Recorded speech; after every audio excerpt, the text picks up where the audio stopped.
আমরা কারো পেটে লাথি মারি নাই, আমাদের পেটে লাথি মারার ব্যবস্থা কেন করা হচ্ছে?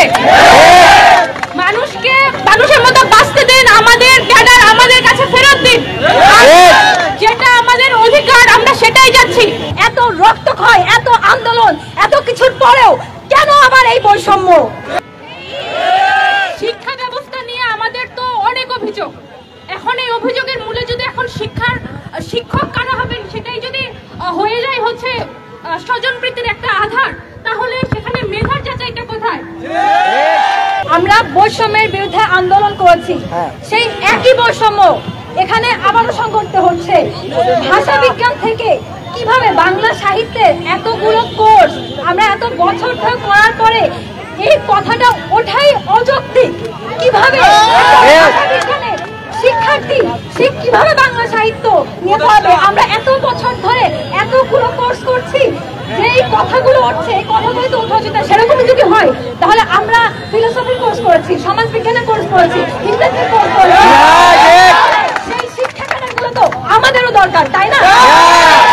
ফিলোসফিতে সমাজ বিজ্ঞান, ইংরেজি সেগুলো তাহলে শিক্ষা ক্যাডার বাংলা বিভাগের বাংলা সাহিত্যের ছাত্রীরাও সেই দাবি রাখে সেখানে, তাই না?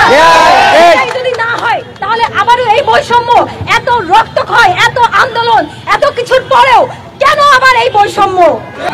আজকে আমরা এখানে সবাই কেন জড়ো হয়েছি? নিজেদের অধিকার আদায়ের জন্য।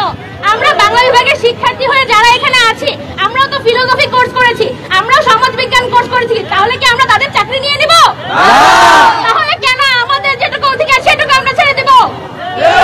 আমরা কি কোনো চাকরি ছেড়ে দিব? আমরা কি আমাদের মেধা দিয়ে নিজেদের চাকরি নিজেরা অর্জন করে নিব? সবাই একতা প্রকাশ করুন আমাদের সাথে। অন্যায্য কিছু আমরা চাচ্ছি না। এই দাবিতে শুধু বাংলা বিভাগের না, অন্য সকল বিভাগ যাদের পেটে লাথি মারা হচ্ছে সবার আসা উচিত। দেশের সমস্ত মানুষদের যারা চান তাদের সন্তানরা একটা ভালো ভবিষ্যৎ পাবে, একটা ভালো পড়াশোনার স্থান পাবে, তাদের উচিত তারা শিক্ষক হিসেবে বেছে নেবেন সেটা ঠিক করা। আমি জানাতে চাই আপনারা অবশ্যই এই সংস্কারের ব্যাপারটা আপনারা রুখবেন, কোনোভাবেই কোনো ষড়যন্ত্র আপনারা সফল হতে দেবেন না। অন্যায্য কিছু আমরা চাচ্ছি না। এই দাবিতে শুধু বাংলা বিভাগের না, অন্য সকল বিভাগ যাদের পেটে লাথি মারা হচ্ছে সবার আসা উচিত।